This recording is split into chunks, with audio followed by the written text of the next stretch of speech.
ఆంధ్ర ఊటీగా పేరున్న అరకు రాజకీయాలు ఈసారి ఆసక్తికరంగా మారాయి. అల్లూరు జిల్లాలో టూరిజం స్పాట్గా అరకు ఫేమస్. ఆంధ్ర ఒడిశా బార్డర్లో ఈ సెగ్మెంట్ ఉంది.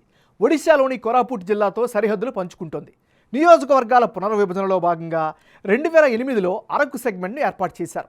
2011 జనాభా లెక్కల ప్రకారం ఇక్కడ 94% మంది ఎస్టీ జనాభానే ఉంటుంది.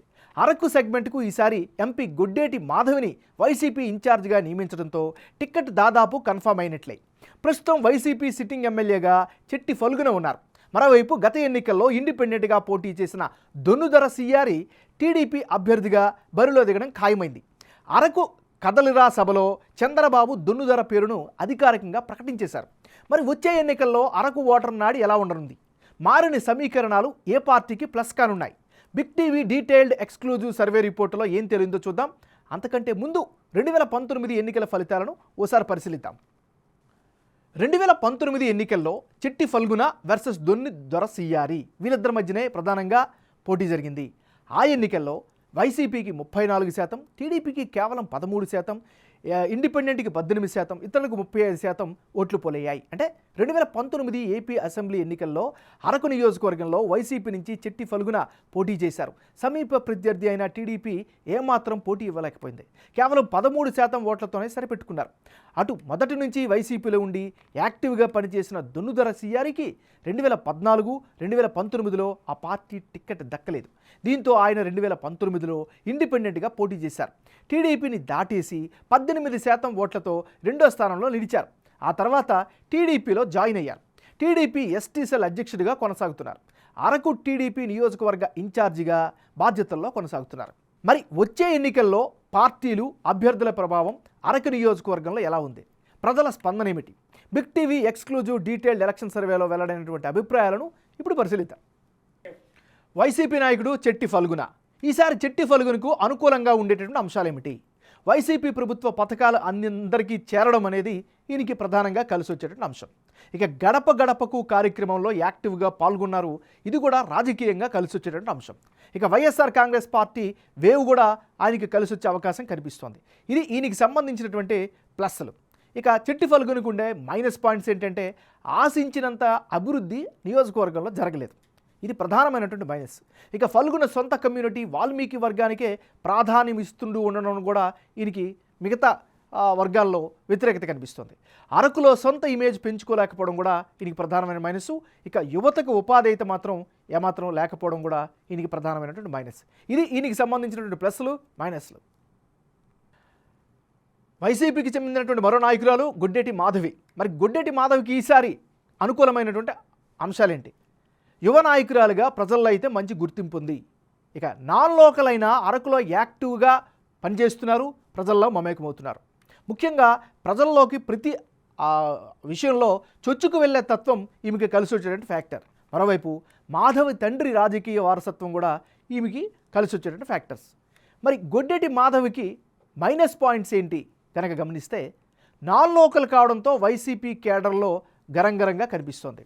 ఇక లోకల్ పార్టీ కేడర్ సహకరిస్తారా లేదా అనేటటువంటి అనుమానం అయితే సర్వత్రా వ్యక్తమవుతుంది. మాధవి భర్త నాన్ ట్రైబ్ కావడం కూడా ఈమెకు మరో మైనస్గా చెప్పుకోవచ్చు. ఏదేమైనా ఇవి ఈమెకి సంబంధించినటువంటి అనుకూల, ప్రతికూల అంశాలు. తెలుగుదేశం పార్టీకి చెందిన నాయకుడు దొన్నుదొర సియారి. మరి దొన్నుదొర సియారికి ఈసారి ఎన్నికల్లో కలిసి వచ్చేటువంటి అంశాలు ఏమిటి? అరకులో సేవా కార్యక్రమాలతో ప్రజల్లో నిత్యం ఉండడం ఈయనకి ప్రధానంగా మంచి గుర్తింపు నుంచి తీసుకొచ్చింది. ఇక టీడీపీలో చాలా యాక్టివ్ రోల్ పార్టిసిపేట్ చేస్తున్నారు. అందరితో కలిసి కలుపుగోలుగా తిరుగుతున్నారు.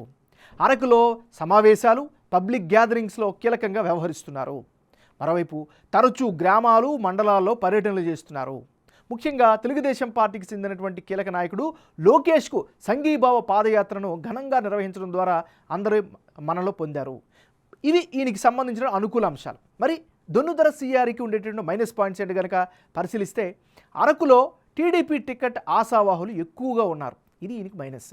ఇక అరకులో పర్సనల్ ఇమేజ్ కంటే పార్టీల వేవ్ ఎఫెక్టే ఎక్కువగా ఉంటుంది. సో ఇది కూడా కాస్త ప్రతికూల అంశంగా చెప్పుకోవచ్చు. ఇది ఈయనకి సంబంధించినంత వరకు ఉండేటువంటి ప్లస్లు, మైనస్లు.